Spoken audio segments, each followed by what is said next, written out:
Mbote na balandi nyonso ya magazine ya Congo News Info. Toutaki ko lancer ezali émission ya plateau na biso éco-politique pona Congo Central. Alors lelo tozali na émission moko très spéciale où tozali kolobela réquisition apportée contre les gouverneurs ya province ya Congo Central. Sika awa maitoko soana mokolo lelo tozali na invité oyo to invitaki pona kotalisa lolenge malamu réquisition oyo baportaki contre gouverneur ya Congo Central.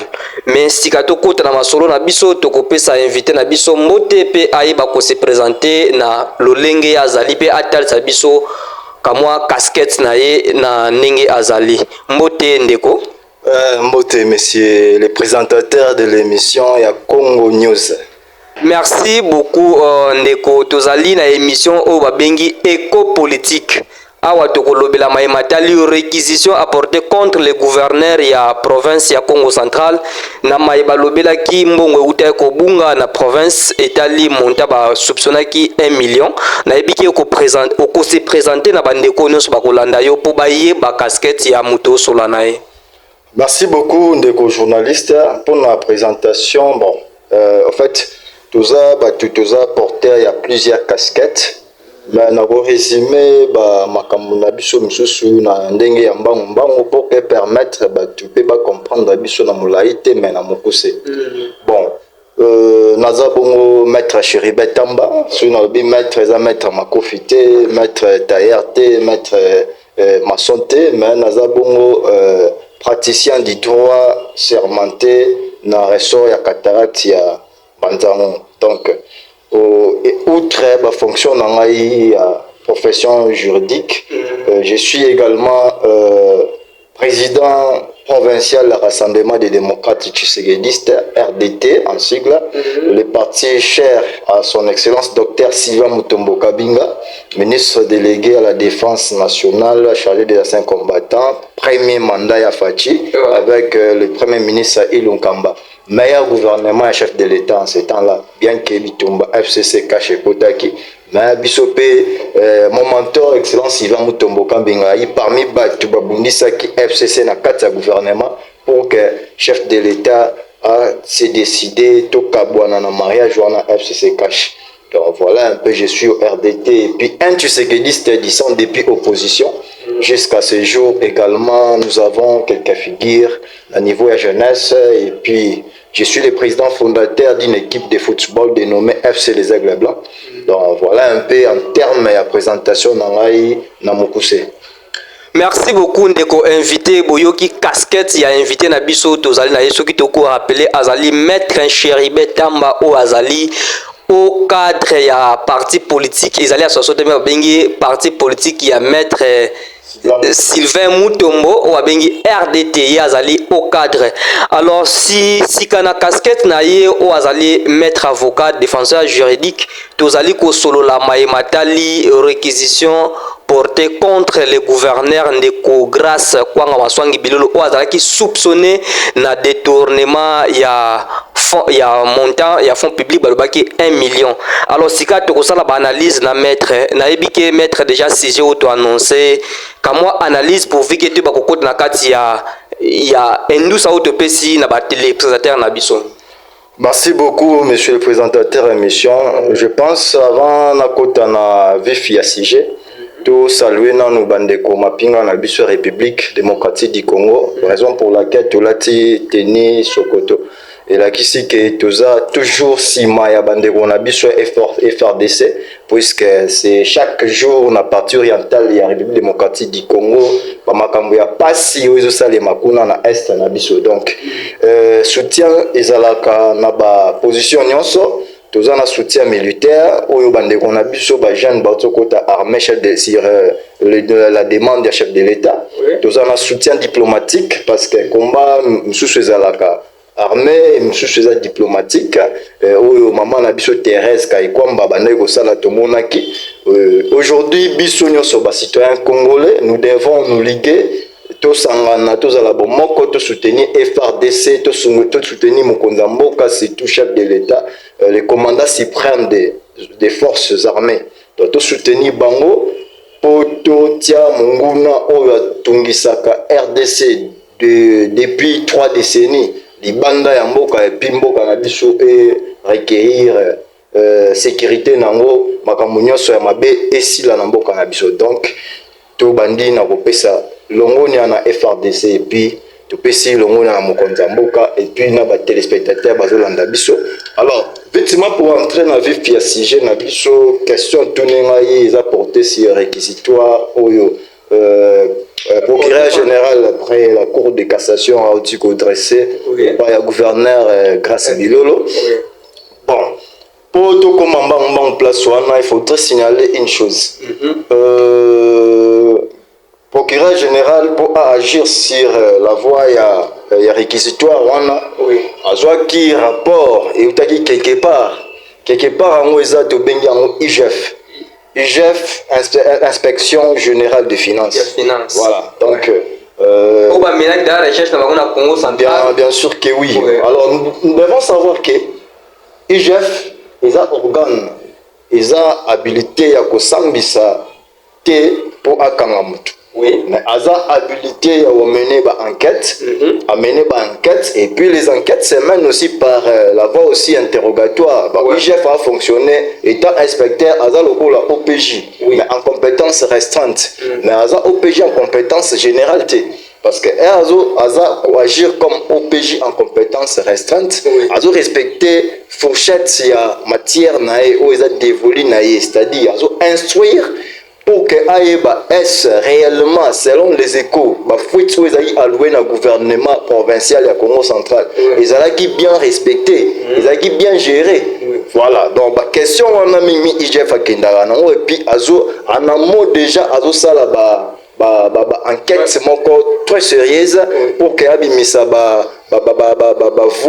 ya fait pour éclaircir le dossier parce que en matière finance il y a finance publique IGF faisait le technicien parquet hasard juste régulateur, c'est-à-dire il faut avoir rapport ou na IGF il y a vraiment un rapport on a fait ils ont lié le ministère publicité c'est-à-dire IGF a sali rapport spéculant que détournement et salemi à niveau de la province à Congo central. Atteindre na IGF, atteindre na parquet général près la cour de cassation. Procureur à hauteur là, bon, vu que va incriminer le gouverneur. Alors, photo, ça la réquisitoire, parce que c'est ça la procédure. Procédure, c'est un bon parce que le gouverneur de la province a porté à immunité. C'est-à-dire, il est protégé. On sait que poursuite où ils ont contrayé en amont déjà à la protection. Alors protection avant et il faudrait Parlement et Fanda voter majorité pour l'immunité pour qu'elle permette au procureur général à statuer.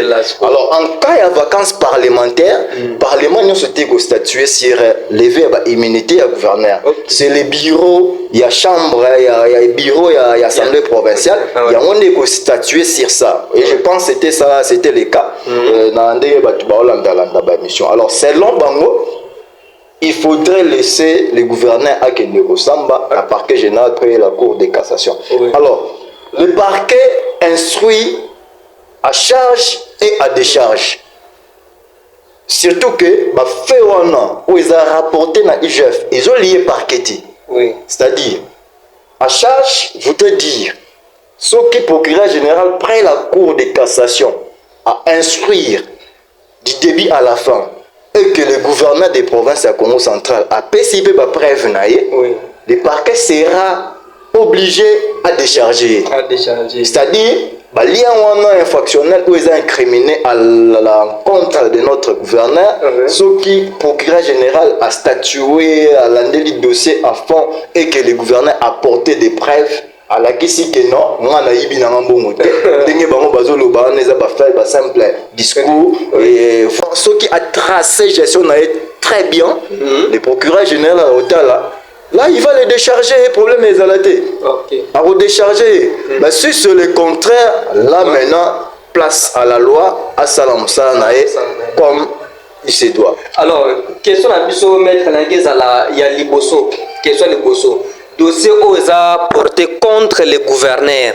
Alors eza kaka mpona 1 million oyo basili kodénonce to eza mpe na bafe moko konte soit mbongo moko boye soit de rapport moko boye oyo ezobombama nsima ya dossier oyo parce que ya kotala bote omonaka ke badénonce kaka 1 million oyo eza sur le marché. Est ce que na dossier oyo eza mpe na mbongo mosusu ekoboma soit dossier mosusu ekoboma nsima ya gouverneur soit ya mbongo te? Bon, je pense qu'à cette question-là, chers camarades, tout ça vraiment propriété à bêcher parce que nous ne sommes pas du service à gouverneur, nous ne sommes pas ces défenseurs, nous ne sommes pas bateau, bazo, lukae, peke, namabé. Donc, en gardant cette neutralité, vraiment, je pense que tout ça vraiment il était détaillé sur les montants et la province tout. Le mieux serait de garder état nabiso il y a analyser sur le réquisitoire et puis sur la procédure où se suivre normalement si un niveau et que le gouverneur a prouvé innocence nae à Bieloroté. Voilà, donc je pense que tout que parce que sur les montants en tout cas na évité ceux qui ont la maîtrise dans ma casse main en tout cas je me permets pas vraiment au taper na champ pour des raisons professionnelles. Voilà un peu. Donc biso question biso linga ke zala toyeba ba fait o ba porter na modèle oyo ba porter les dossiers procureur bakenango est-ce que ezalaki na eloko moko te bombamaki nsima peut-être kaka ozala pe moi bref eloko moko te bombamaki nsima ezaka 1 million oyo bango babwaki e yango mpe ezaka ka dénoncer? Dès Jonathan, oui. Dans tel aspect, au moins jusqu'à preuve du contraire. Pour se dire, Oyo, ils ont imputé à l'endroit de notre gouverneur, ils ont une procédure inquisitoriale, c'est-à-dire, ils ont un secret et ils ont la kati, parce que là, le quoi, ok, ça m'a parqué. Si vous êtes majeur, vous avez le droit d'assister à ma famille pour garder secret. Si vous êtes mineur, membre de famille a quoi assister biso avocat assistant mutu nyonso parce que parmi la recommandation de la déontologie est un secret professionnel. Donc c'est-à-dire la minute oyo ni yo ni ngai ni ba journaliste bazo spéculer bazo ganga mutu na maîtrise sur ba moyen wana azate mutu azaka na maîtrise ba moyen wana eza procureur général près la cour de cassation parce que c'est lui qui a été saisi par l'IGF. L'IGF a tracé programme de rapport Nenionso. Non, même l'IGF, le temps Oyo a sali enquête nae, a kogi ko spéculer. Il faut garder silence. Atika maintenant à qui de droit de faire son travail. À qui de droit actuellement c'est le parquet général près la cour de cassation. La spéculation en réalité il suivant ordre et secret professionnel parce que tous dans le tribunal parce que dans le tribunal les audiences sont publiques. Vous comprenez? Mais le parquet publicité on est des secrets. Parce que l'instruction, instruction préjuridictionnelle, procureur général près la cour de cassation, à côté de la question, sur les appels de gouverneur, soit ministre des Finances, il sera cité et le parquet près la cour de cassation a invité Moutounion sur cité dans le dossier. Alors, ceux qui ont des spéculations sur les montants, il a accès au dossier. On a minute, on doit censé intégralité à dossier azaté. Même ces spéculations sur va se taire. Batika les moments venus, le gouverneur, s'il va laver son honneur, avant de se présenter en étant noble, homme libre, homme respectueux, à qui se présenter, à présenter les moyens de défense à la guise de quoi il est capable. Et puis voilà, je pense que tout on a tout respecté vraiment le principe. Alors, merci beaucoup de invité Maître Chéribin. Alors, on a l'ingina yeba otalisa un peu bandeko bazolanda biso. Ba monta oyo tango balobi que le gouverneur a détourné autant de millions il y a trésor public. Alors ezalaki na ba fait oyo elakisaki mbongo bisike ezali na mbongo bisike kendeki. Même question, réponse nango eza le même par rapport à ndenge totu koloba précédemment. Donc aussitôt tozana dossier de IGF a sali enquête parce que mutu a sali enquête par gouverneur c'est l'IGF. IGF a eu dossier nae, a sali enquête, a eu conclusion nae. Conclusion nae a pesi biso ya ngote. Atindi yango pas autorité des droits. Autorité des droits c'est qui, c'est le parquet près la cour de cassation. Parquet près la cour de cassation a sali réquisitoire, a signé Assemblée provinciale pour bâtir le gouverneur de la province de Congo central a gagné au Samana parquet a gagné répondre par rapport à la conclusion pour IGF a payé. Alors biso tous a souvent pour dénicher la loi. Non, tout est là, les moments opportuns. Peut-être ceux qui doivent au tribunal. De quoi assister gouverneur, notre fils de maison de la province du Congo central. De quoi assister total à toi en tout cas ni en réalité ça. Pour la incrimination.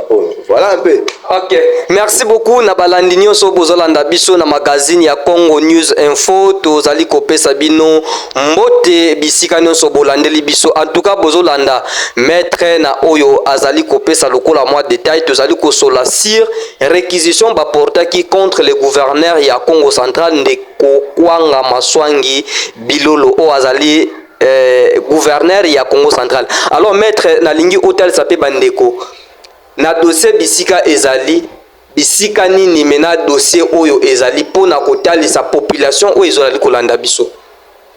Bon, merci les sur la mutuna. Actuellement tokoye bake bureau et assemblée provinciale parce que décidé qui déjà sort ya gouverneur ils a déjà scellé et aussi maintenant qui ne répondre devant le parquet général près la cour de cassation qui ne répondre dans l'acte bazo incriminé voilà donc ils ont un niveau donc le gouverneur aussi a zappé mutu a zappé na ba moyen de défense nae si ça verrait qu'il faut qu'il ne réponde qu'il ne peut na ba moyen de preuve nae oyo et quoi tester innocence nae to et quoi tester chargement nae a ba fait oyo aza imputé donc voilà un peu.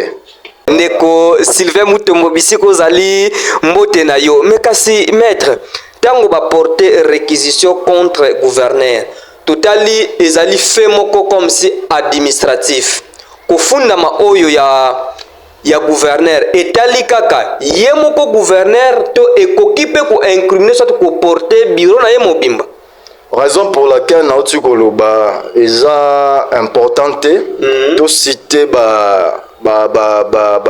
fait eza intégralité à dossier toujours un maître dans nos réserve parce que procédure oyo ezokende eza na temps ya secret donc c'est-à-dire eza instruction préjuridictionnelle donc ezala na ba secret nango au moins même mandat de comparution oyo magistrat tindaka ba pesara ba fait factionnel te oyo oza nango okende koyebela ngo na kati kuna ke yo sali boye donc au regard ya débit na poursuite ya procédure nde ebimisaka non motu bwazaki témoin place na sa dépense boye kombo nani bakomi kombo mutu boye azalaki wana natindaki mutu boye asala boye azongisa boye peut-être yende mutu asalaki mamu natindaki ete bapreuve wapi yango bapreuve yango kombo mutu yango nani basite kombo mutu yango wana nde omona parquet général peut instruire aussi à charge ya batu nyonso la cité tout au long na kati ya dossier. Merci beaucoup bozolanda biso vraiment kitoko na invité na biso na maitozali kolobela na mokolo ya lelo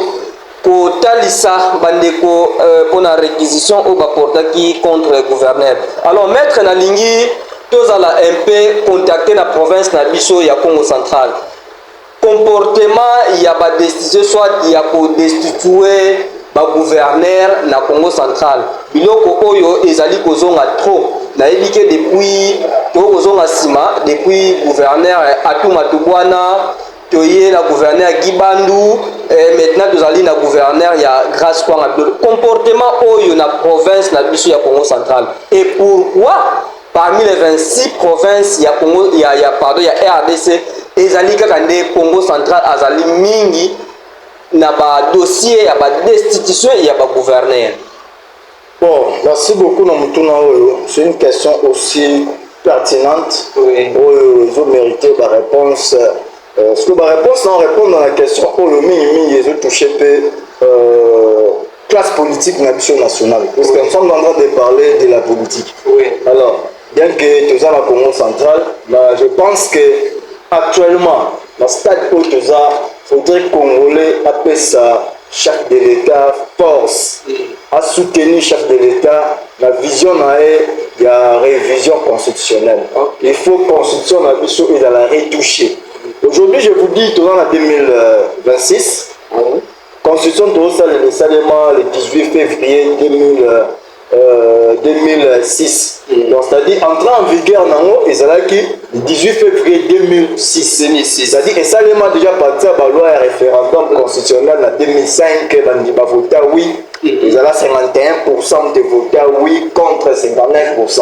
Donc, population, on comprend les 49% déjà. Ceux qui sont à l'école, dans secondaire, moi, on est avec 49%. Ceux qui ont la conduite, ils sont délibérés. C'est-à-dire, 49% de votants non pour la constitution, et puis 51% vont voter vrai. Donc, il faut total sa population, tu comprends. Parce qu'on ne peut pas toujours être instrumentalisé dans l'opposition, on a tout le monde que non, chaque de l'État, le but de ça, le changement de la constitution, tout le non.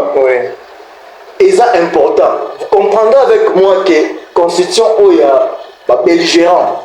Parce que ça, après transition, on passe au gouvernement 1+4. S'organiser qui peut passer ça institution na bango force, pour passer au monde na bango. Et cette constitution là, bien que les gens n'ont pas point fort dans l'autre, il y a une sortie dans la constitution, mais ils ont pas faiblesse à ma casse dans le sens que la constitution du point de vue social de la population congolaise, la constitution a épaissi vie mouquet et pas population, épaissi vie à ma casse et pas politicien.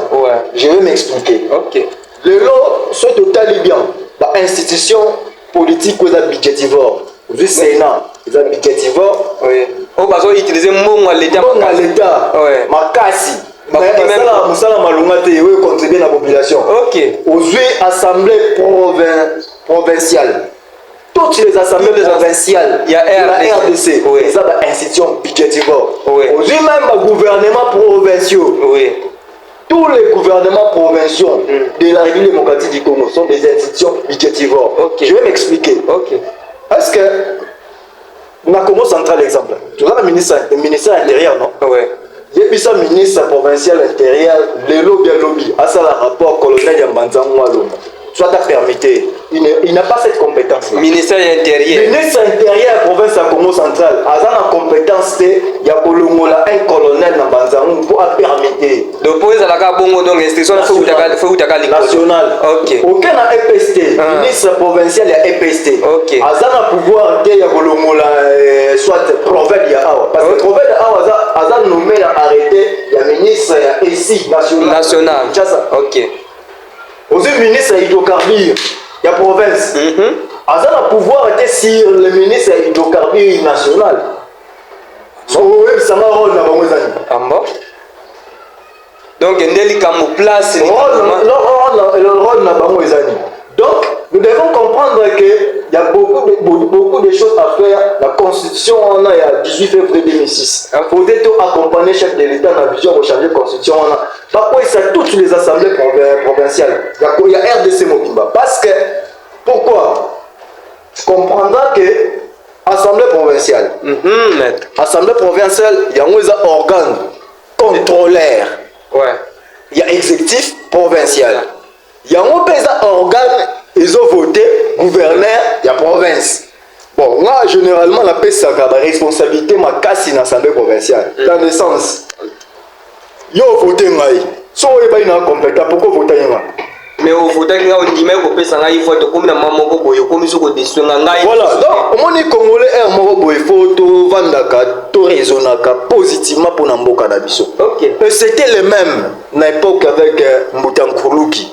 Atouma Toubana, président de Ingeta, que je salue en passant, parce que Baza Bavi Nabiso, ma référence Nabiso, il n'y a pas d'Ambanzao. Merci beaucoup. Donc, je pense que député provincial au voter donc tu as fait un vote par sentiment, par plaisir, par plaisanterie. Pourquoi? Parce qu'il y a pression monde. Parce que tout le monde a eu une élection, il y a sénateur, il y a sénateur, et après l'élection du gouverneur province, il y a eu des députés provinciaux, on attend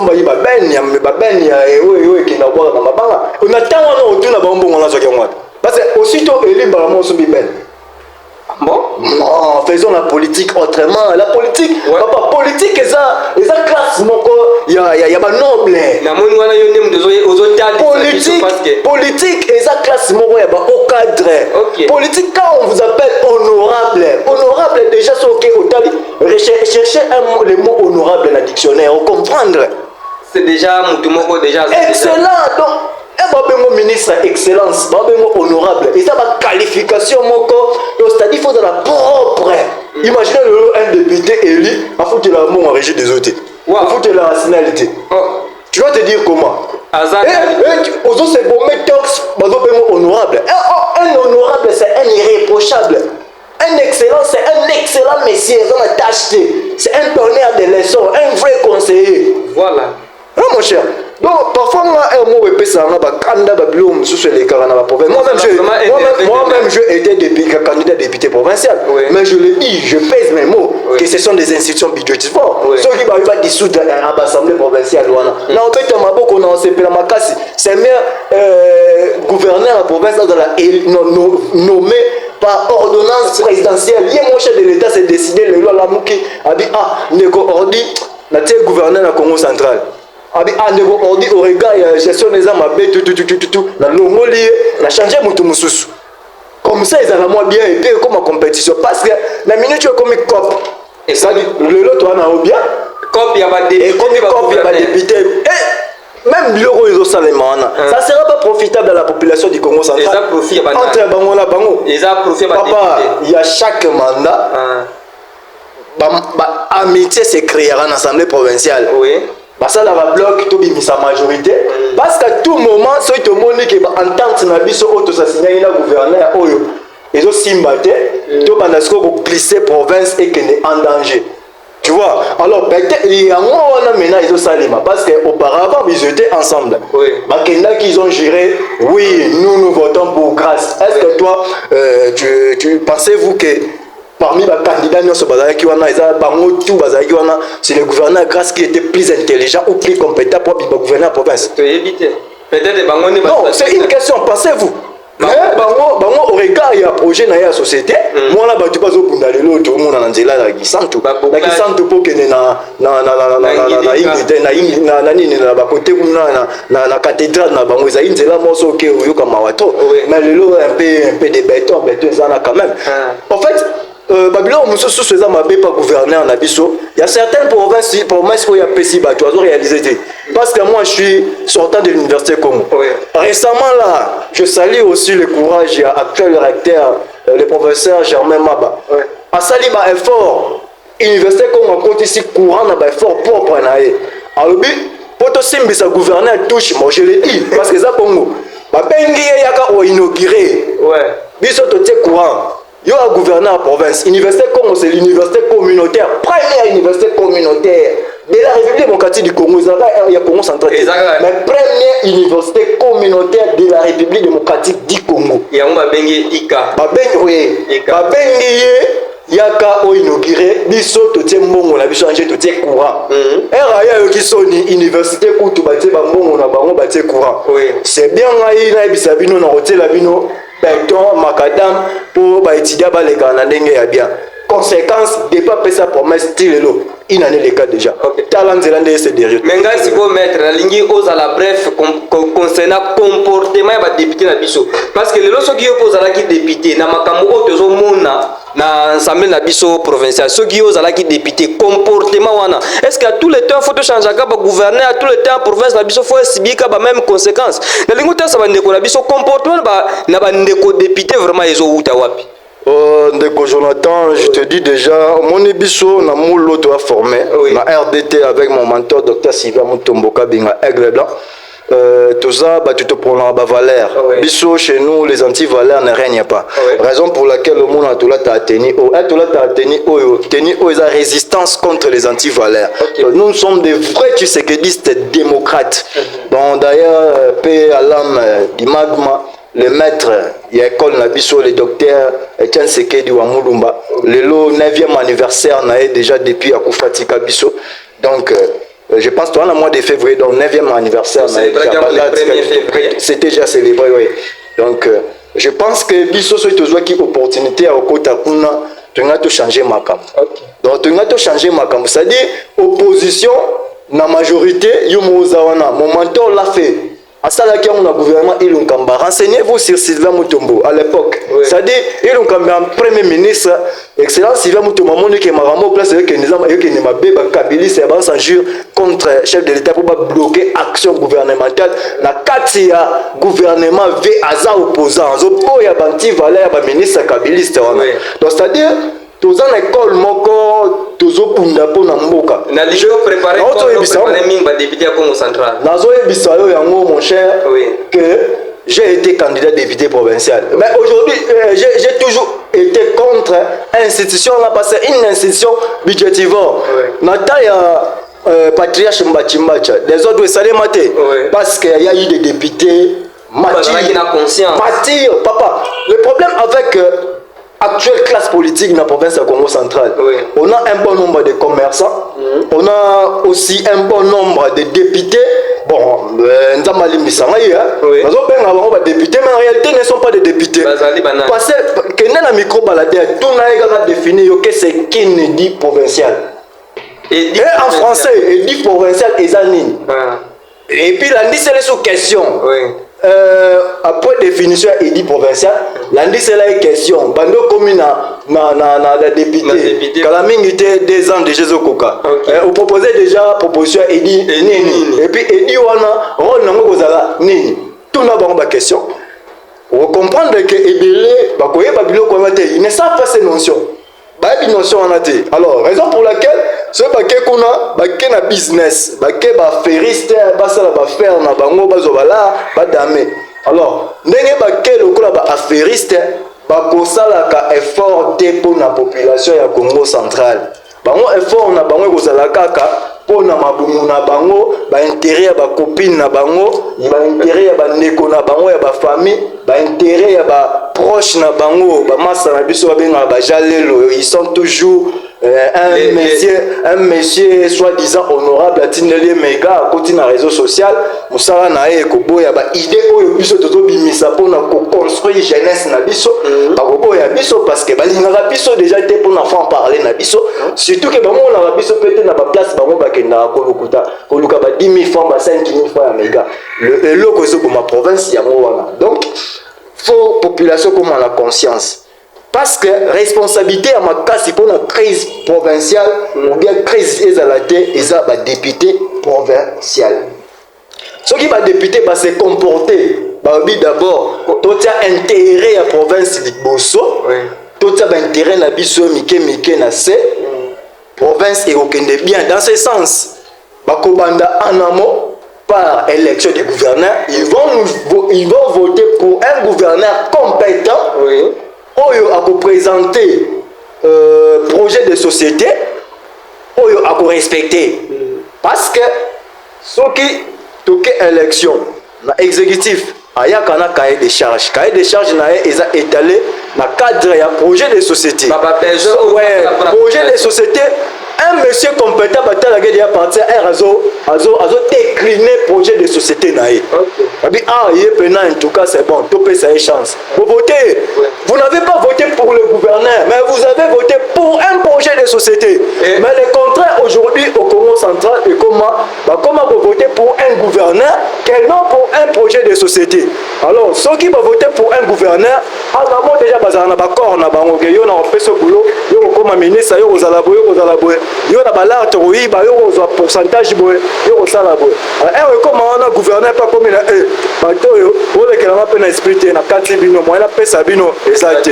à la crise économique ba comme ça les ba fongo ba comme ke na ba placement au sangana tout poto casser yango wana. Merci beaucoup namoni maître vraiment au côté vraiment na kati ya show ya masolo na biso sika awa toko saluer ndeko docteur maître Sylvain Mutombo Oazali autorité morale ya RDT ya Congo pardon ya République démocratique du Congo Mobimba. Alors maître au statuer vraiment comportement il y a ba député na ba réquisition il y a ba gouverneur population biso tozali population tozali ko bénéficier na nini ou soit province kaka ninge ezali ko bénéficier na nini.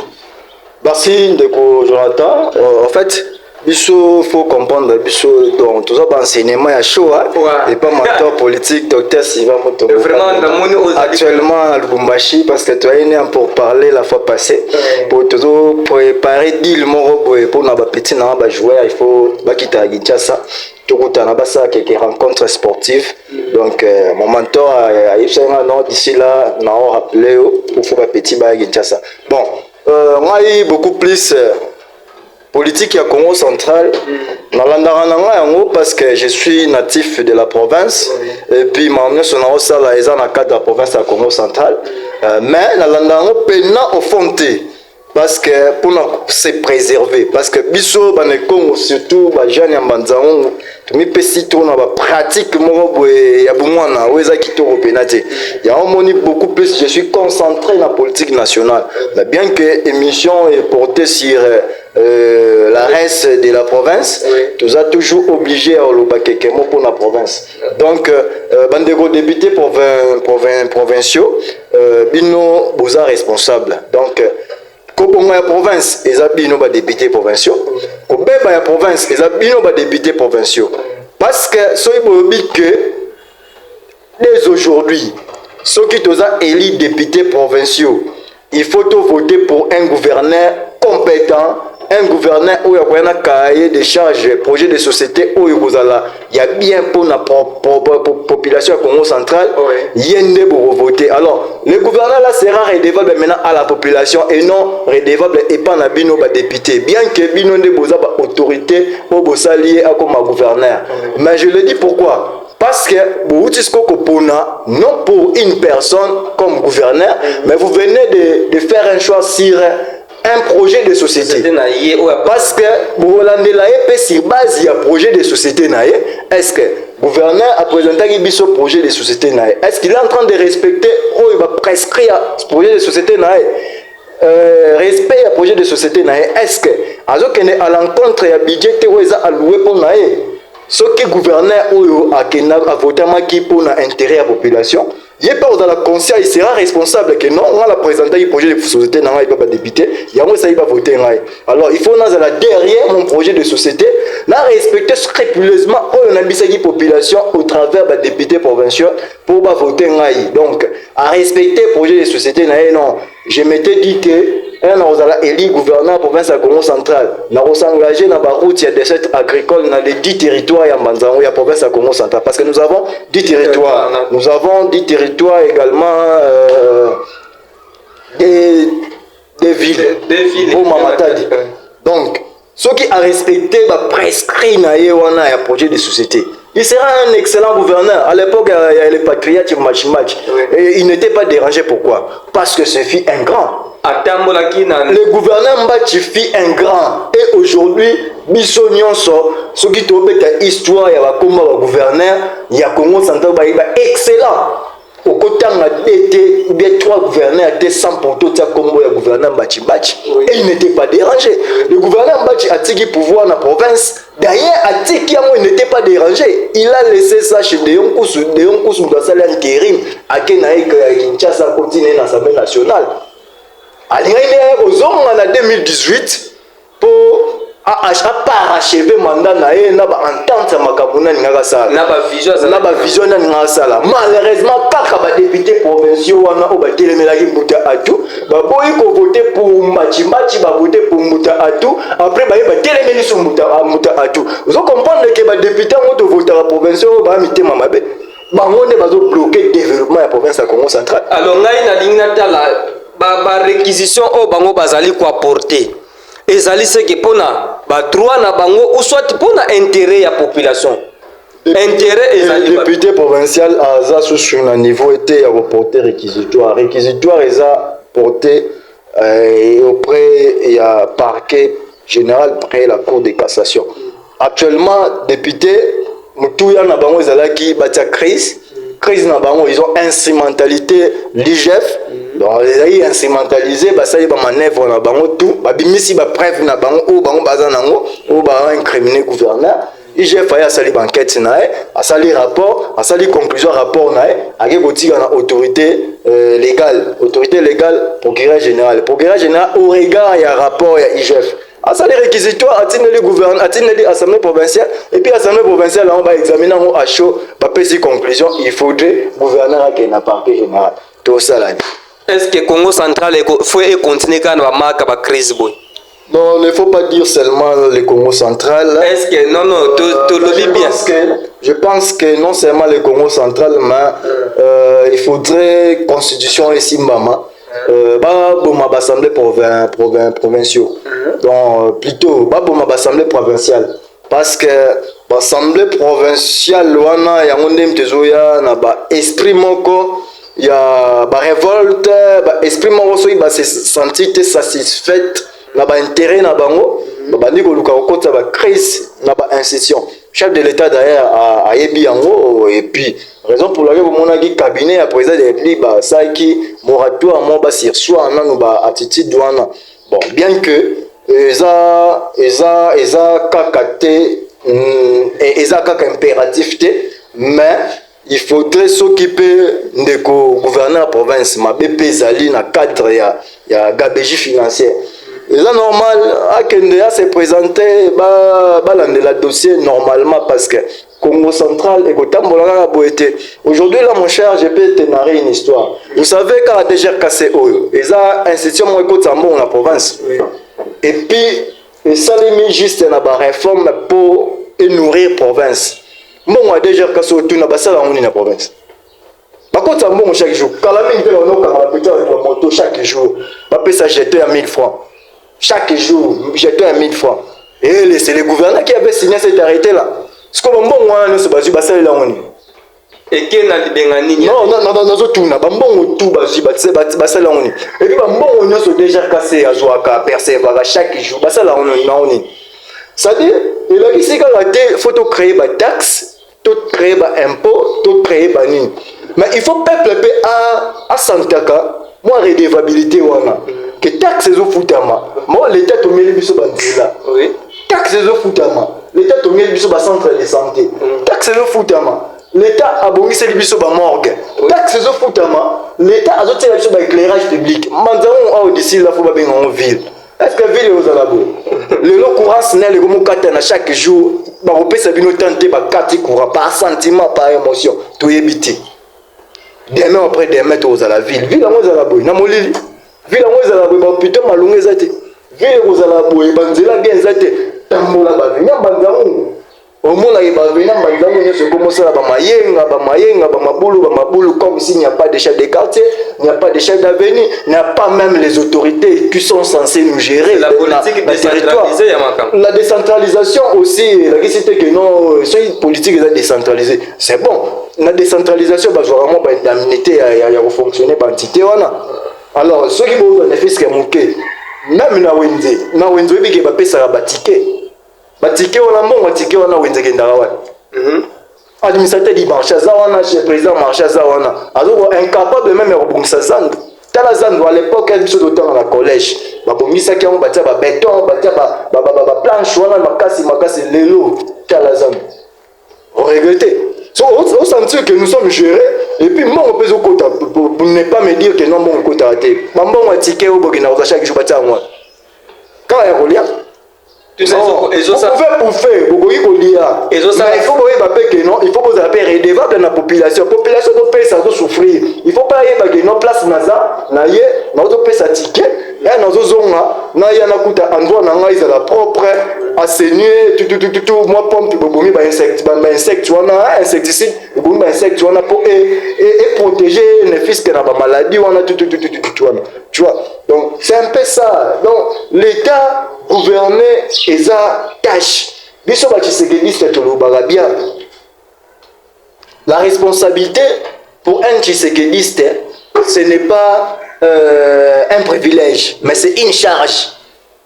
Oui, comme les lots et comme les contraires, un Tshisekediste a comme au pouvoir, comme député, a comme nani, a zo pour ça na quelqu'un c'est qu'il y a une responsabilité pas na biso, ils ont privilège mais ils ont charge.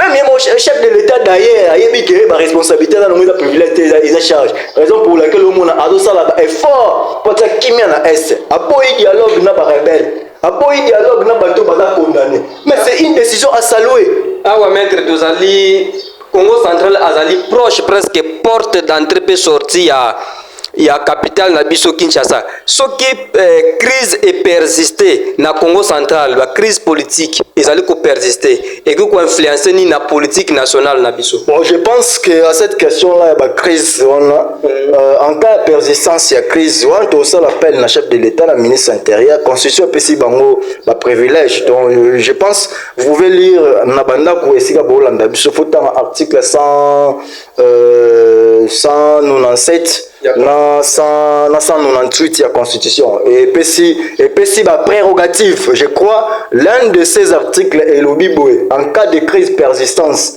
entre assemblée provinciale na gouvernement provincial le chef de l'état a la capacité soit de dissoudre l'assemblée provinciale donc kanga yango va fonctionner sous souté ou bien le chef de l'état a le droit ya ko statuer et puis à révoquer gouverneur et puis voilà on a pas solution la crise on a donc constitution a PSAP à prévoir nini à prévoir ba capacité na ba compétence et puis na mode ya ko sala pour que crise on a ici là donc voilà un peu ba ko que non la méthodologie on a comme ça crise et ici là et puis moi calmer quota bon ba institution surtout ouais bandé maman OK.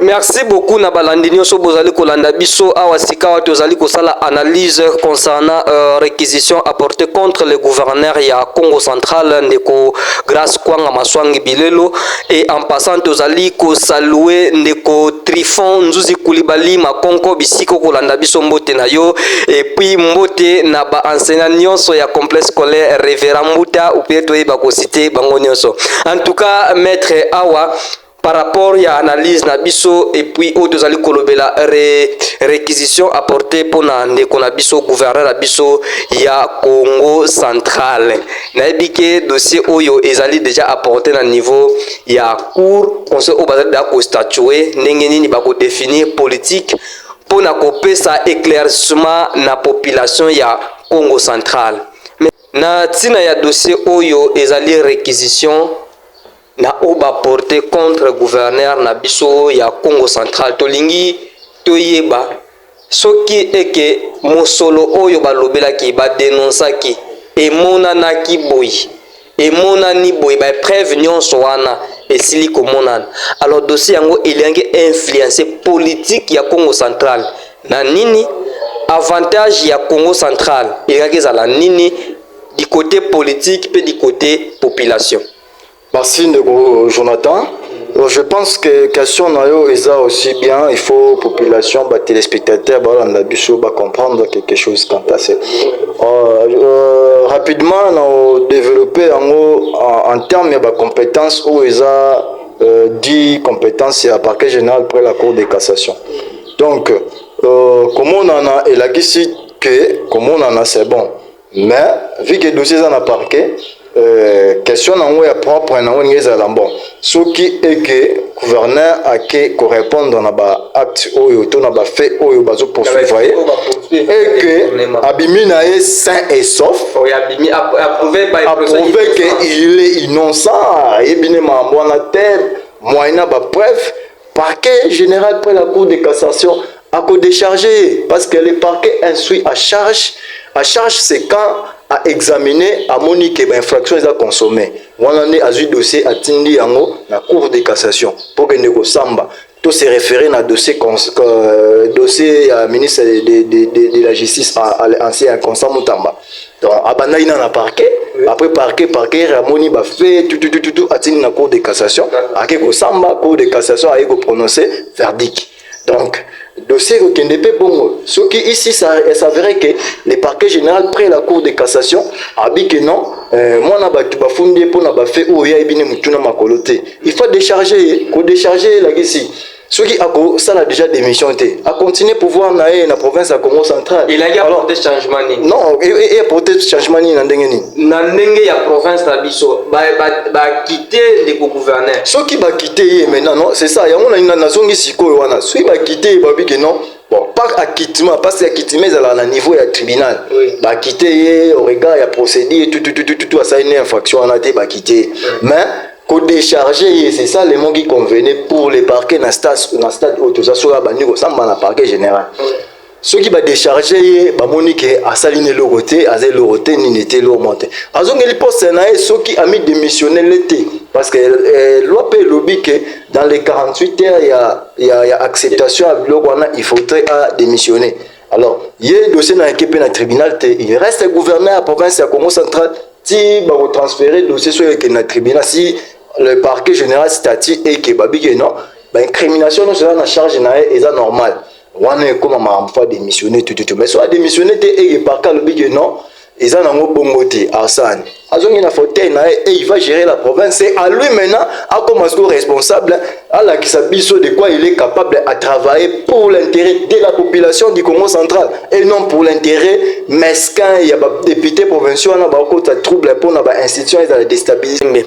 Alors maître nalingaki nayeba pe kotalisa bandeko na ba conseil ya jeunesse politique na bango ezalaka ndenge nini po accompagner ba gestion ya ba gouverneur na ndenge bazali ko fonctionner comportement na bango soit apport na bango ezalaka nini.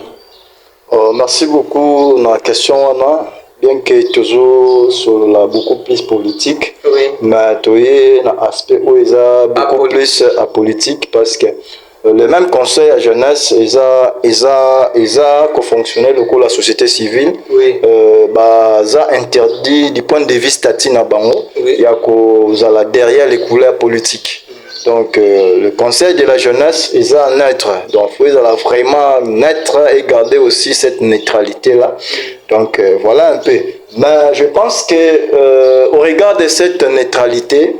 Babi baza église au milieu du village. Donc le conseil de la jeunesse, le conseil de la jeunesse, ils ont un rôle très important pour accompagner l'État congolais, pour ne pas dire les gouvernements, mais l'État congolais en général. Dans le sens, conseil de la jeunesse, ils ont l'organe encadré de la jeunesse. Conseil de la jeunesse, parce qu'au sein du conseil de la jeunesse, et ça, on a composé conseil à jeunesse, les associations de jeunes. Donc, l'association de jeunes, je suis aussi président d'une association de jeunes, fondée depuis 2013, avec mon frère, aujourd'hui devenu magistrat, maître pro Florian Dikizeiko, na massa na matokuki ba handi ba grâce. Donc depuis tout là étudié à l'université comme en 2013 déjà pour créer ba structure de jeunes. Oui, on a cadré déjà la jeunesse dès très tôt, toujours organisé même une conférence débat pour nos hôtels ça ba jeunes aux anani aux salanini. Comprendre. Oui. Donc au regard de ça, il faut comprendre que conseil à jeunesse et ça aussi blaguité. Et ça dès que non aux en conseil à jeunesse au commission le utile moko et permettre yo kaka baye bayoke ngai naza. Non. Conseil à jeunesse et ça utile moko il faut aussi responsabiliser ou inculquer la mentalité à ba jeune ozo kambake il faut bâtir une société digne de ces noms. Donc, bâtir une société, nous devons travailler, nous devons préparer, arranger nos mentalités. Dans la conférence, débat, il faut un président ou bien un membre, auteur, il y a président conseil jeunesse, il faut la même camarade, il y a étudiant. Tout moment, à l'époque, j'appréciais William, ambassadeur William, ancien président national, il y a Conseil national de la jeunesse. William a organisé même la collation deuxième session à Kinshasa, il était invité. Il a prendre part à la donc, Conseil à jeunesse, c'est un organe moko et puis l'autorité n'a pas batika ko kabola rabiso. L'autorité n'a pas batika ko manipuler jeunesse, ba kabola rabiso que non, naebi Jonathan Tukula naebi Ordiman ah massa to petit na ngai comment la place wana pour sauvegarder ba intérêt na biso non tozo boma mboka. So to lingara mboka oh il faut tout travailler en toute objectivité. Ce qui m'appelle ça, il faut dire non, place et lobby non. Ce qui oui, faut le bas oui, place et lobby oui. Non tout le monde a bandé qu'on a eu, tout ça déplacement, tout qui n'a colo qui déso, soit colo qui déso. Non, moi n'a pas image. Bon, j'ai salué cette initiative. Et cette initiative il faut saluer parce que ceux qui malades ils faut se payer parce que beaucoup plus faut qu'on gagne la politique itinérance, faut se déplacer pour installer conseil à jeunesse dans les partout et si en respectant maintenant les statuts où ils ont dirigé diriger bino dans le conseil de jeunesse. Statut de diriger bino dans le conseil de jeunesse et l'obini. Et bon, il y a nomination. Il faut organiser les élections dans les partout où se trouvent les conseils de jeunes. Même dans le secteur, beaucoup de désignés. Il faut pour ça l'élection. Vous organisez des élections. Vous tirez bango. Batsa Eli, voter bango, batiwana, babandi musala, ça se passe comme ça. Alors maître, c'est comme si tout un sujet autre côté. Mais question d'anglaise là qui apport il y a la société civile par rapport il y a politique apport il y a conseil à jeunesse. Oui. Et ça que il faut conseil à jeunesse à sensibiliser jeunesse, oui, à organiser l'association des jeunes, oui, à contrôler bango, oui, et puis force wana erazo conscientiser bango. Et on va ça on sait que chaque jeune place nous soit à porter appui na exécutif provincial ou ça musala malam. Oui. Voilà. Alors, ce qui peut-être l'Assemblée provinciale de Congo central n'engezali. Alors, conseil à jeunesse tolandi parmi le 10 territoires ya Congo central. Makambo tozomona lelo. Est-ce que azala alinga akokipe ko influencer ya ko lobalikambo pona ko tia fin na ba désordre peut-être le na ba province na biso lokola pareil ya ba sujet o ya ba destitution soit ya ba gouverneur. Est-ce que azala ngipi ko influencer pe politique wana étant que conseil à jeunesse? Bon, conseil à jeunesse na cadre wana là et comme kende beaucoup plus na province. Oui. Donc je pense que conseil à jeunesse va fonctionner lokola la société civile ba ko kipe ko zomo il y a recadrer, en toute neutralité, recadrer, soit dans la presse, soit dans la conférence, débat, porter quelques questions à la province. On a qu'à porter quelques questions à la province, on a lobby, point faible, point fort, et puis une conclusion, on frapper côté ma bezali. C'est ça la jeunesse, et ça peut rôle, il y a des jeunes. Donc, tout ça, on a été salué. Tout le monde a William à Kinshasa. Le chef de l'État-Unis d'Ingissa contre Rwandais. Il peut sali interview à organiser activité nationale na ba jeune. Batal ici, non, tout se liguer derrière le chef de l'État pour tout tirer Munguna Libanda. Donc, ça s'est passé comme ça. Pourquoi pas chez nous aussi au Congo central? Donc, voilà, c'est une question juste. Il y a faut pas ça là. Parce qu'on peut devenir soit président Congo central, il y a conseil jeunesse. Mais en réalité, oui, il y a une question aussi à compétence. Moi, je l'ai toujours dit. Dans les partout ici parce qu'on a toujours dit à décrier incompétence sur le chef, il y a des gestionnaires, il y a des postes et moko. Il y a non. On toujours la vérité parce que moka oyo ils abiso nyoso na osepela te so na moni moka ngozo kende zo tengama lobi pe ngai bana na ba kobotama ba kokola ba kotambola ba tuna biso papa. Qu'avez-vous fait pour ces pays? Qu'avez-vous fait pour ces pays? Utamboka ngondengeza. Réponse non pesa bana. Parce que ceux qui osent placer ma bezo salema, ils osent encourager ma bezo, on a commis complice. Alors on a la complicité on a dit. Il y a on a tika la position na ngai. Mieux vaut na tika, na cause la décision na ça elo mo besoin na monique, je suis combattu, ba tout le monde ba tselinga ba pot de banane tout. Mieux vaut na tika, ils ont na forcé na tir. Non, na linga honneur, na linga mututara sur réputation, na j'aime l'honneur.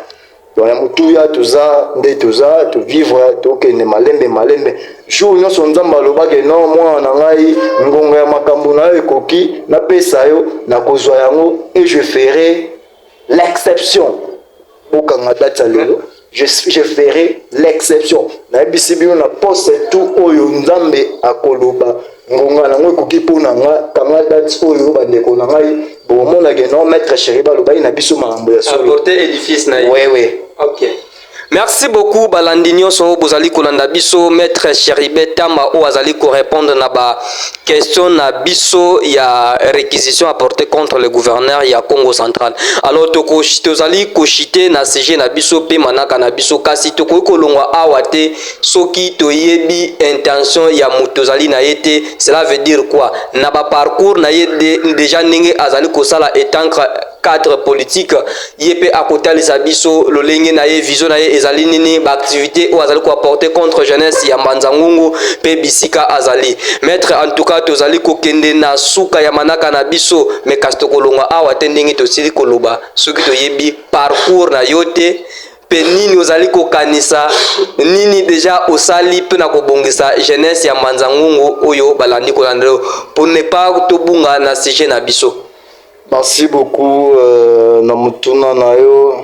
S'agissant de mon parcours, je suis Chéribert Tamba Ndenge Bouti Kolanda, fils d'un fonctionnaire de l'État. Toyebi na Congo na biso République Ndenge makambo ezala na cadre ya fonction publique. Tout fonctionnaire à l'époque azalaki toujours na côté ya opposition.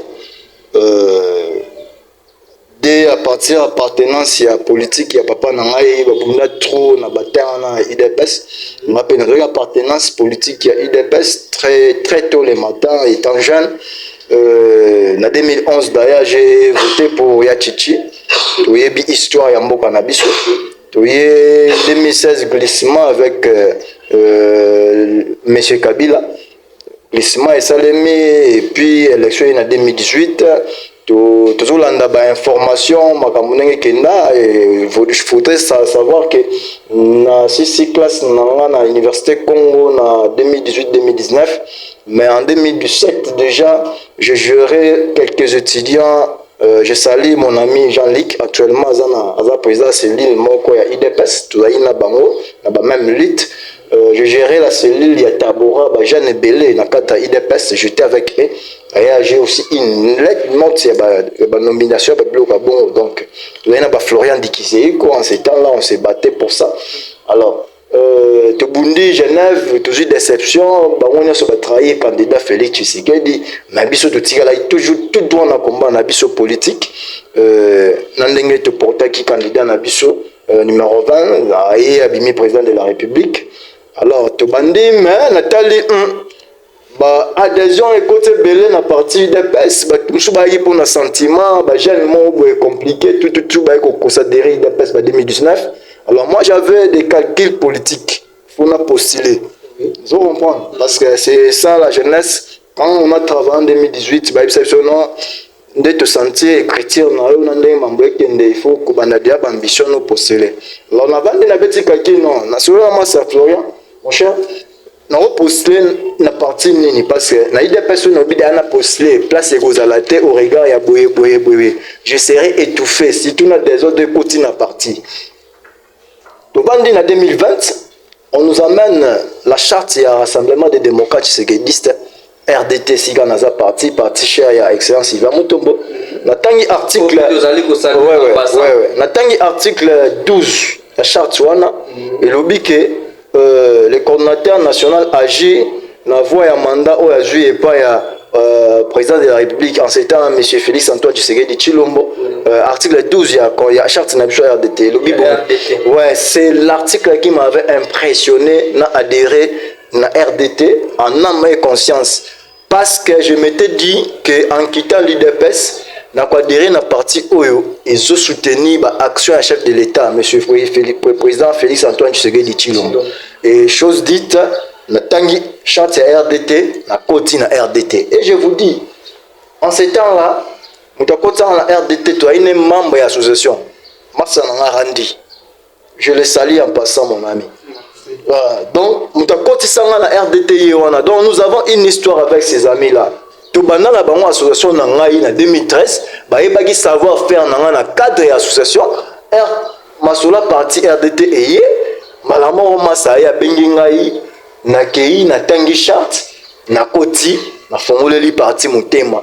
Je n'étais pas le coordonnateur ou bien le président que je suis devenu aujourd'hui.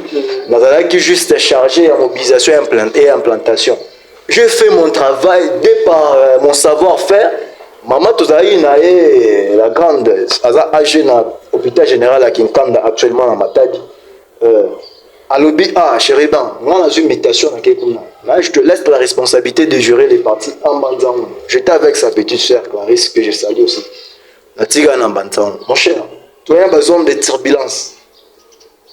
Zone de turbulence, c'est-à-dire et si tu vas la réunion, c'était important de le la réunion place on a peut te dire la place maintenant visible. Mais c'est la ligne où il y a la bref pour la côté ça déjà pas activité na yo déjà où il y a porté la jeunesse et politique il y a pour laquelle tu veux mettre solo ce qu'il y a parti. OK. Na longo li réunion place wana to la qui na on a tabora mon cher et mon boulout. Et comme en tout cas en Banzan on ne pouvait pas en ces temps-là citer 3 partis politiques sans citer le RDT. Oui. Je fais du RDT un grand parti, non seulement Bandaou, également au Congo central. Même Moutou a signé une notification, je salue en passant les cordons Maître Georges Pichou Bikembo en Matadi. Il ne cesse de témoigner sur la manière de faire dans le cadre parti. Alors j'ai organisé des activités, j'ai organisé même la stade de Kitemoko, salon officiel, c'était le 31 mars 2023. Parmi les activités, dans la salon spécial, la stade et puis c'était aussi la pose de la première pierre pour nos travaux.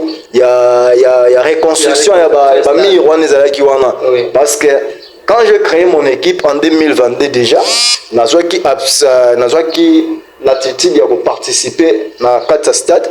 Namoni trou ba mi rekoya na stade zamba tout bon j'avais pleuré, j'avais des larmes aux yeux na bi to beta ba interscolaire to tanga ba collège stade zayi boité zalaki bien awa mais long to tonga ta ba mi ro azate parce que parfois on paye des tickets libanda wana simana ko teki mbangi c'est to tonga na bi nzambe so asungi biso na zui atambongo tanga moko na ko salamo nzamba la la te le révérend docteur Martin Dongala je le salue en passant. À qui s'adhérer à RDT pour repostuler dans Banzango.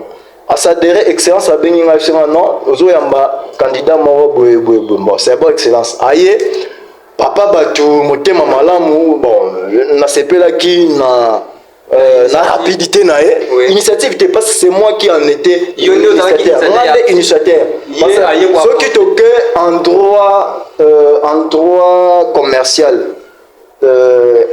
Côté apport, il y a associé. Donc je suis aussi parmi les associés à Magamouana parce que on a apporté un apport en industrie, idée. On a une idée. Il y a un apport en numéraire, donc il y a un apport financier. Apport financier. Et famille qui témoigne va passer apport en nature, donc va passer au terrain. Ça dit biso toi associé, donc on a pas part sociale n'engé moko. Comprendre? Donc la petite initiative n'a pas non bon. Vu que tout ça n'a pas ça. Parce que ton candidat, tu dois le travailler. Moi, je suis le président du parti. Je suis le représentant de mon mentor, Dr Sylvia Moutombo. Donc, je suis censé parler avec tous les candidats. Nathalie Sabango, ma stratégie, où capter sur l'élection pour juger pour tous les voix et délai. Alors, Nathalie qui pour naïe, na grandeur, naïe, na façon de faire, il faut tous travailler beaucoup plus sur les stades qui témoignent. Bien que activité de ça qui ils allaient vraiment beaucoup plus na ndenge na lingela qui en ils allaient vraiment et comment quitter na ndenge na lingela qui en par rapport ya ko mettre en maintenant na porter la population pour population va sentir que on a fait quelque chose. Bon là c'est pour des raisons où ils a dit ngamo na bien mais le monsieur est venu et andimi tout ces projets na mais ça tout bandi ko financer pose la première pierre, c'était le 31 mars 2023. Ils allaient qui sont sur tel statut nini quoi profil dans WhatsApp, batombo la ngai, ils ont un stade, la tribune. Au moins la population est yakawana. Donc une population estimée à plus de 400 comme ça. Déjà vous ça force à mettre. Parce que j'avais acheté ensemble avec les révérends. Tout ça maman pour te toper ça maman là tout bas la salomo. Tout ça je crois 300 pièces. Mais tout comme il y a un niveau de population élégée, tu dis non, là on peut ça à chacune pièce moko, tu peux ça bango dema pour que kokana bango et heureusement ça va sonner que kokai donc il dans les 500 comme ça. Alors les ara ya moté toujours organiser des actions na activité na bakira sal kira tout na sali même ba pont ba mai ba source ya mai na ba lombo fouesse wana na mon bango. Donc tu évoluer ma casse et puis na cadre d'association organiser même activité il y a Fumukimbangu, j'ai les mémorandums avec moi pour organiser activité à Fumukimbangu na tawana atezaki atea lik Ouais, on collaborait vraiment étroitement avec ses papas, je les salue en passant. Donc voilà, donc tu évoluer vraiment ma casse et puis mon équipe de football dénommée FC les Aigles Blancs, demain a toujours en Banzango parce que on est dans un cadre d'encadrement et jeunes. Donc c'est chaque jour que je suis avec les jeunes, chaque jour nous parlons avec les jeunes, chaque jour bazo pesanga courage, non président, to kolembate, to kende. Et je crois d'ici là émission déjà la première émission dans l'année 2026 et je crois d'ici là nazo annoncer ba retour ya ba activité tant politique que associative pour que tout maintenir mon abisso nyoso kende bien total la échéance à venir ndengeni mokileko eko yamba ba action na biso na mamto sepela rosala. Voilà un peu. Merci beaucoup Bolandi, profil ya mutu tosolo na ye maître Chéribert Tamba o azali au cadre ya RDT et parti simami na docteur Sylvain Mutombo Mbote bisika ozali maître. En tout cas tokokoma na suka ndeko Chéribert okosala moi conclusion na maïto lobeli et puis ba piste de solution concernant ya ba réquisition oyo ezali kozonga kokende kozonga na province na biso ya Congo central. Merci beaucoup. Je pense en termes conclusion na koloba boye. Chaque population, chaque téléspectateur Congo ezamboka na biso nyonso. Constitution epesi ndingisa na biso nyonso totala oyo tokoki kopona. D'abord, élection ebandina na biso population. Soki toponi batu oyo azala déjà mutu ya intérêt na emoko partout akende kosala akosala mampo na intérêt na emoko. Raison pour laquelle lelo tukomomona ba assemblée provinciale nyonso depuis kaka Fumumbati Mbacha Kenda batu balongo lamfumu atuma tubwana ezaka assemblée provinciale ba komisi province lokola bazui yango en otage. Or bakoki kozwa biso en otage te pour biso population toleki bango na kozala ebele. Alors toujours conscience ba mikolo koya ba élection se ko salema to banda ko pesa ba voix na biso et pas batu oyo ba ko sala pour la population. To pesa ra batu te ba voix parce que aza noko nanga, parce que aza lekinanga, parce que aza patron nanga, parce que aza mutu nanga iboye o pasteur nanga église o parce que apesa nga 10 000 francs 20 000 francs o parce que soki ngai na beli fondation bakisi abakisela ngambonga somba kisi. Non, to pesa comme raison et pas ya to voix et pas ya mutu oyo yebi ke non. Mais c'est Jonathan a pesi voix parce que a défendre biso parce que azala capable ya kosala boye posa nyonso to senga gae. C'est bo to pokomi ko pona batu ya bongo lobby to ko changer mboka oyo. Parce que en réalité constitution la biso epesi vraiment ba obligation ya makasi et pas ba député tant national que provincial. Pourquoi? Parce que ba assemblée nationale plutôt assemblée nationale est un organe délibérant il y a exécutif national. Assemblée nationale est une capacité il y a kolongola un ministre national quand ça musala bien par voie de motion de méfiance. Assemblée nationale a un droit na ba prérogative constitutionnelle il y a kolongola premier ministre quand ça musala bien par voie de motion de censure. Donc ba censurer gouvernement nyonso. Mais lelo est-ce que bilo kona to monango je salue peut-être avènement et pouvoir et chef de l'État actuel, président de la République Fachi Beton Moukantombolo Mouanamad. Après, avec hier, tout le monde qui dans la législature passée, ministre de l'économie a frappé la motion de méfiance. Ministre de l'économie a l'Ongwaka. Mais, le ministre de à niveau national, puis Bazoko Gaoussa et le côté du gouvernement.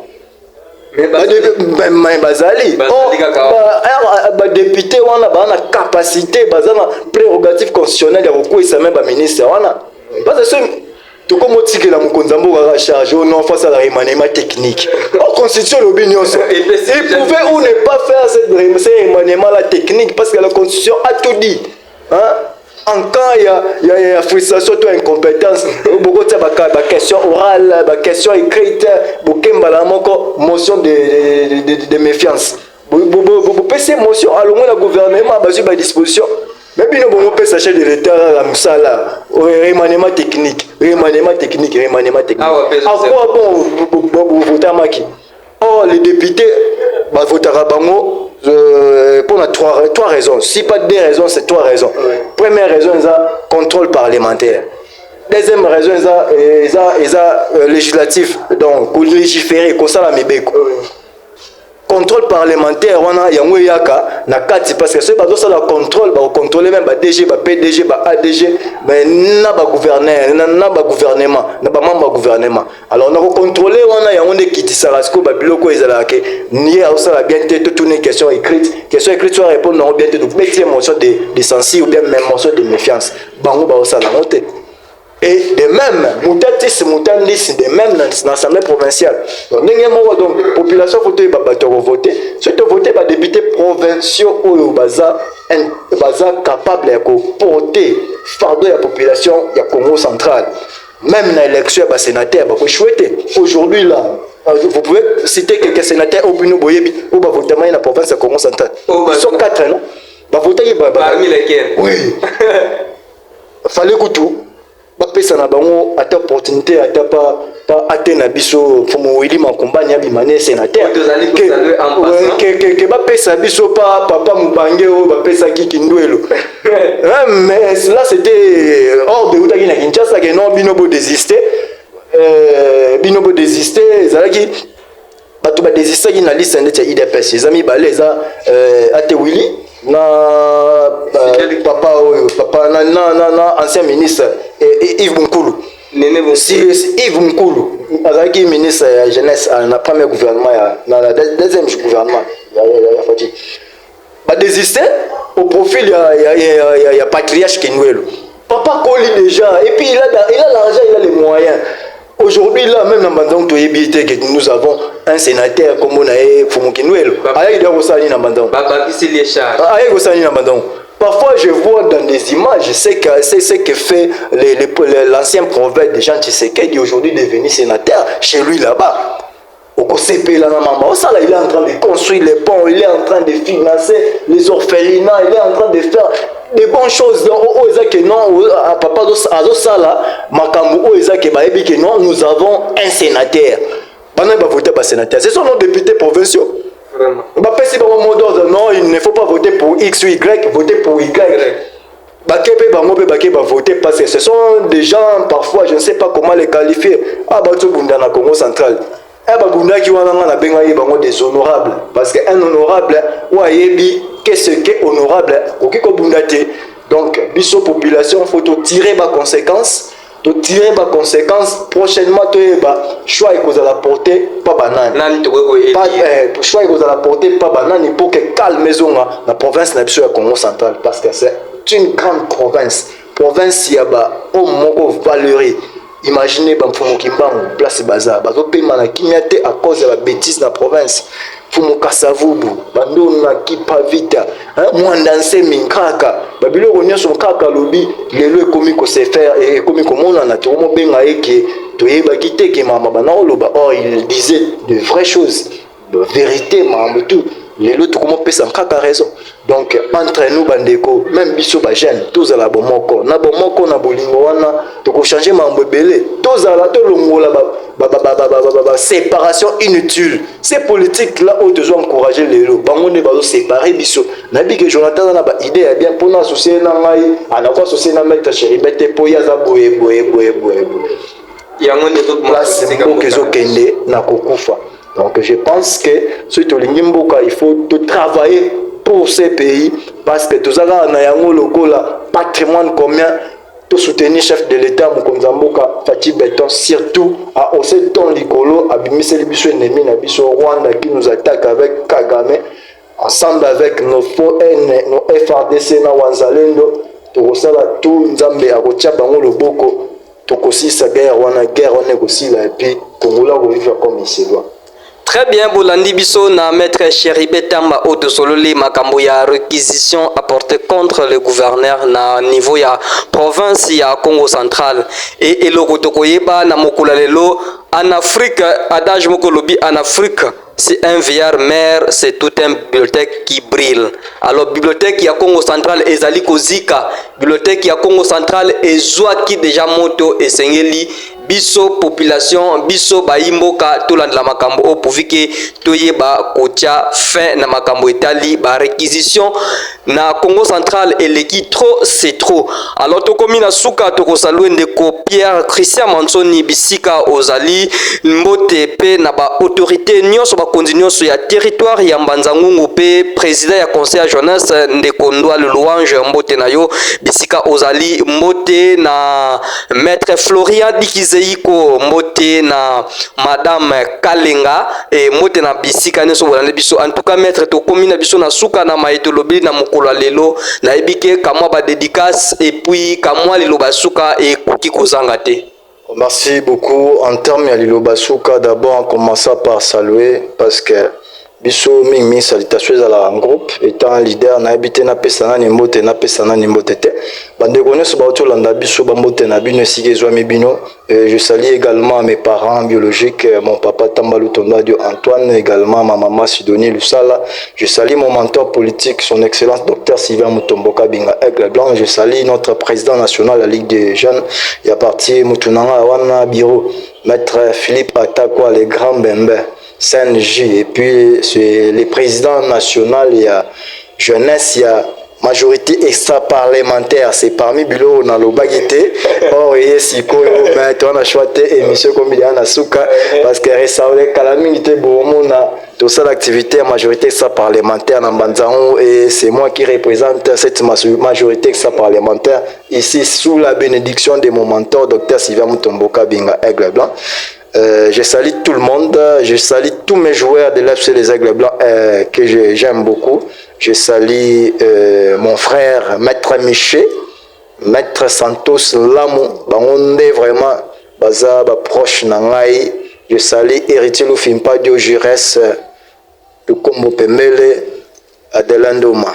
Merci beaucoup na balandi nyonso ya magazine Congo News Info o ezali nouveau numéro ya Eco Politique bisika wapi tu bandako yako débattre oyo etali makambo ya politique soki tokoko rappeler na mokwalelo to lobeli makambo etali réquisition apportée contre le gouverneur du Congo Central soupçonné na détournement des fonds publics to uti ko débattre na maître Chéribert Tamba o azali au cadre ya RDT na mokwalelo nde to se ciao.